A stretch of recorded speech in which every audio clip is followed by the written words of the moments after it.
Hey guys, it's Simon here, and I'm so excited to bring to you my V02 Max Test results. Now, it's okay if you have no idea what I just said. I'm speaking gibberish because I'm going to explain every aspect of it, and then we are going to analyze my data. VO2 stands for volume of oxygen. It's how much oxygen your body uses. So for example, let's say you inhale 2 liters and you exhale 1, your VO2 is going to be 1 liter. Now, scientists put the units relative so you can compare it to everyone. The units are milliliters of oxygen divided by kilogram of body weight per minute. Now, I'm a small person, 55 kilograms. Normal person is probably around 70 or 80, but I can compare my numbers directly to someone that big because it's relative and divided per kilogram. Now, you might expect with an increase in intensity, your VO2 increases, and that does happen to a point, but it's not as simple as increase, you're going easy, hard, now you're sprinting, and the max is this point up here.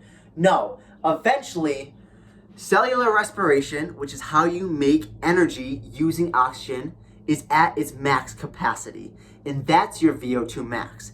Then you have to switch over to a different energy pathway, such as glycolysis, that produces energy much faster, but without oxygen. Now, you're still going to be huffing and puffing because you have oxygen debt, and those oxygen pathways are still completely maxed out. It's not like you're not using that anymore. It's maxed out, but now you need even more energy. The energy demand that you're putting on your body is super high, such as sprinting. So, you're going to be making energy anaerobically, which means without oxygen. So basically, a VO2 max test just measures when your mitochondria are at their capacity, and you have to start switching over to glycolysis to make energy because you're putting a high demand on your body. I feel like that's a very simple way to explain it, and anyone can kind of grasp what that means. So if you look at a graph, as exercise intensity increases, eventually, your oxygen is going to level out, and that's your VO2 max. You can increase intensity more.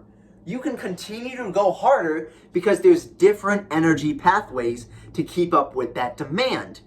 But you are at your max capacity for consuming oxygen. Your aerobic pathways cannot produce any more ATP, so they rely on glycolysis, and in some cases, the ATP PCR system. This next part I want to discuss is respiratory exchange ratio.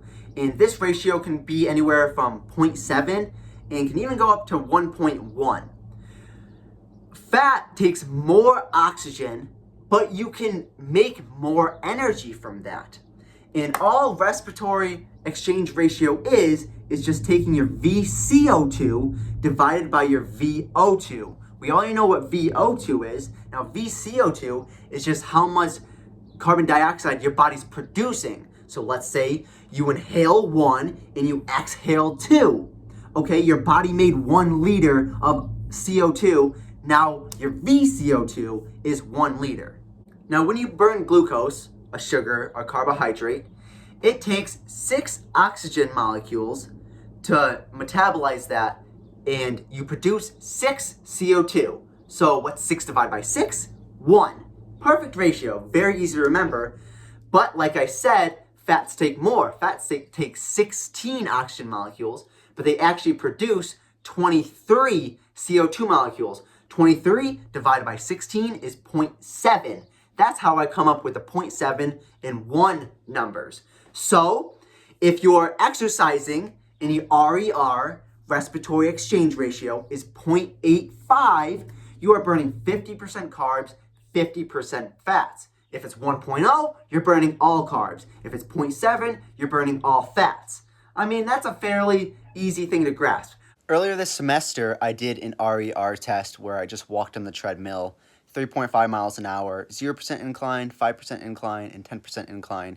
And as exercise intensity increases, your RER is supposed to increase as well, but I feel like it was kind of a warm-up, so my RER actually decreased, but don't use my information. I also just think that's because I'm an aerobic athlete, and since I didn't warm up, I was burning a lot more carbs towards the beginning and more fats as the intensity got higher. But normally, as intensity gets higher, you burn more carbs because it takes less oxygen. Since I did this test, I had also used the mask before, so I know how it was breathing in there, how it kind of pinches on your cheeks, but it wasn't my first time today using that restrictive mask. But what's kind of confusing is you can actually go above that. How is that possible? Because you are using the glycolytic system. Now that you're an expert in exercise physiology, let's go over my data and I'm going to help you analyze that. Before that, I'd like to tell you how it was structured and 2 factors that I believe may have affected my VO2 Max test. So we were doing 3-minute intervals, and every time we would increase the speed by a half of a mile an hour. So we started at 8.5 miles an hour, which was fairly easy. I mean, yes, I'm working pretty hard, but you know me, I like to go about 9 miles an hour on the treadmill when I'm doing my workouts. So after 3 minutes, we got to 9 miles an hour. After 3 more minutes, 9.5. After 3 more minutes, 10, which is my mile PR pace. So I wasn't able to maintain that very long, but I was actually able to withstand that 3 minutes. And we got into the 10.5 mile an hour interval, but I was only able to withstand that for 1.5, and then I cut it off because I didn't think I was going to go any longer. And not only that, but I was very positive, and my professor told me that I was definitely using anaerobic pathways and reached my VO2 max. So now there's no reason to go even harder because this is a VO2 max test. It's not a test of how hard can you run for how long. All right, some factors that I think that may have affected my test was, you know, that I have had a double knee injury for a while, and I took all week off. I'm praying to the gods that it is starting to heal, and obviously I did a lot more damage today with this test, but I couldn't miss out on this opportunity, you know? So maybe my knees had a role in that, but even more, I think that since I took all week off, I might have gotten a little bit better if I ran a few more times, easy runs, but I don't know if that would have affected it too much. But something that may have affected even more is that we did a step test on Tuesday to estimate your VO2 max. And for some reason, I did the step test last semester and was perfectly fine. Woke up the next day and my right calf is completely sore. It's like blown up. Not swelling, but I mean, I destroyed it. And it still hurts. And you're not really supposed to do a maximal test while you're this injured or this sore. So that may have affected it. But regardless, I am pretty tough, and I do not think that either of those factors negatively or positively affected my VO2 max test. Now, the step test that we do is you just step up on the bleachers, up and down, up and down, up and down for 3 minutes, take your heart rate, and then you put it into this Queen's step test calculator, and it's supposed to spit out your VO2 max estimation. And what was very surprising was mine was spot on. On Tuesday, I did the step test, and my heart rate was 117. Put that into the calculator, and the estimated my VO2 max was 62 milliliters per kilogram per minute. And I thought maybe that's pretty high because I put it my best performance of all time, my 39:33 10K, into a calculator, and it spit out that my VO2 max was 52. So my goal today was to get around 55, 56, maybe even my favorite number, 58. But I blew that out of the water, and I even hit 62. All right, to make this as easy to see as possible, I highlighted the rows I want you to look at. And let's just begin from the start. So it takes a while to calibrate. And as you can see, this first row has information that's like completely wrong. I'm going at 7.5 miles an hour. We did this like 2-minute warm up before we actually started the 3-minute intervals of 8.5, 9, 9.5, 10. And I only withstood 1.5 minutes of the 10.5. So let's look at this first chunk where I was going 8.5 miles an hour. If you go over to my VO2, it got up to 50, which is pretty high. I'm using oxygen a lot, and my RER was 0.96. That means I'm burning 12% fat and 87% carbs. I mean, I'm going very hard at 8.5 miles an hour, so that's to be expected, but it's definitely not to be expected to be at 100% carbs at that low intensity. Now, 9 miles an hour, what I kind of want to get for my half marathon, you can see that my VO2 continued to increase. goes up to about 55, and that was really good. 0.97, so I'm still not at my aerobic capacity, and I'm actually still burning about 10% fat. But this is where the test started to get pretty tough. 9.5 miles an hour. My VO2 isn't going to increase as much, but it's still continuing to increase, which means I haven't hit the max, and it gets all the way to 57. That number I was very proud of, but I know I still had more in the tank because these were just short 3-minute intervals. But eventually, I reached my aerobic capacity. I was burning 100% carbs and 0% fat because I was going at a very hard effort that I don't practice at. 10 miles an hour, mile PR pace. You can see that my VO2, 58.61 is my highest right there.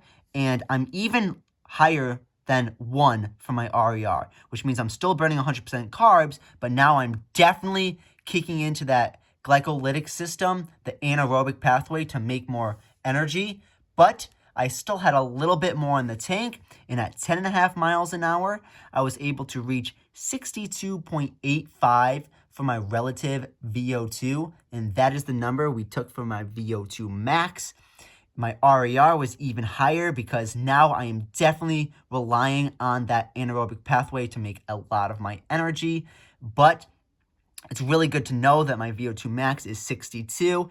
Now I can plug that into calculators to see what my tempo pace should be, my interval pace, what my expected half marathon time should be, especially with that high of a VO2 max. I was very proud of that. Did not think I was going to do that good. Knowing this information as an aerobic athlete is very important. So you can structure your workouts to where you're actually improving and you can see what your expected times are. So this is going to help greatly. And I also want to do this test again in May when I'm fully trained for the half marathon before I go ahead and do it to see if it's increased. My expectation is it's not going to increase because I'm training below, not really doing VO2 max training. I'm training for a half marathon. If I was training for a 5K, that'd be different. Now, something that I've been saying for a while and that I know will really help me is I have to improve my VO2 max. I ran this by my professor because I thought it was odd that my mile PR, 556, is so close to my 5K pace, 612, and is so close to my 10K pace, 622. And he said, yeah, those are very close together. So improving your VO2 max and your mile time will get you faster and everything else. I just think the longer the race is, the better I am. But once I'm done with this half marathon training, that's what I'm going to attack next. I do want to improve my VO2 max greatly. I do want to break my mile PR from high school. And I do want to improve my 5K time by improving my VO2 max, which is those quicker distances. So that's personally what I should focus on. But right now it is the half marathon. Before I go, I do want to take you guys into the lab. All right, here's where I took my VO2 max test. Everyone else is gone. There's my bag. This is the treadmill I did it on. And we started at 8.5 miles an hour and increased it by half a mile an hour every 3 minutes. So I was standing here, literally just staring at the wall. We were playing music on the speaker and the data was up there connected to the computer, but I couldn't see it because I'm running here with this mask and all this stuff in it, plugged in. And then the mask is actually plugged into here. But yeah, here's the setup, the oxygen tank, where it goes through. And this mask is pretty restrictive, not of your breathing, but it's on your face. Yeah, so that's where your nose goes, and it's pretty wet in there because I was breathing very hard. It was a maximal test. I ended at 10.5 miles an hour. I did that for about a minute and a half, and that's when not only did I decide to stop, but also my VO2 leveled off, which means it's my max. This was such a fun experience. I'm so glad I was able to do this today and know my VO2 max, because that really helps me out tremendously, and this is awesome. I also want to let you know that since I was working hard for about 13 minutes, I didn't want that to be the whole workout. So as a part of my cool down, I did 9 miles an hour for 1.1 miles and then continued my cool down even more. So I got more of, 20 minutes of hard effort. So I treated this like a workout since I had to miss out on the workout yesterday, not only for my knees, but also because of this. You don't want to do a hard effort before this. And I'm very proud of my numbers. I am insanely happy with what I got. Way above expected. 62 milliliters of oxygen per kilogram of body weight per minute is my VO2 max. Anyways, I really hope you guys enjoyed. Make sure to like and subscribe and comment if you want to see anything. I hope I inspire you and motivate you. And I'll see you guys in the next video. Peace.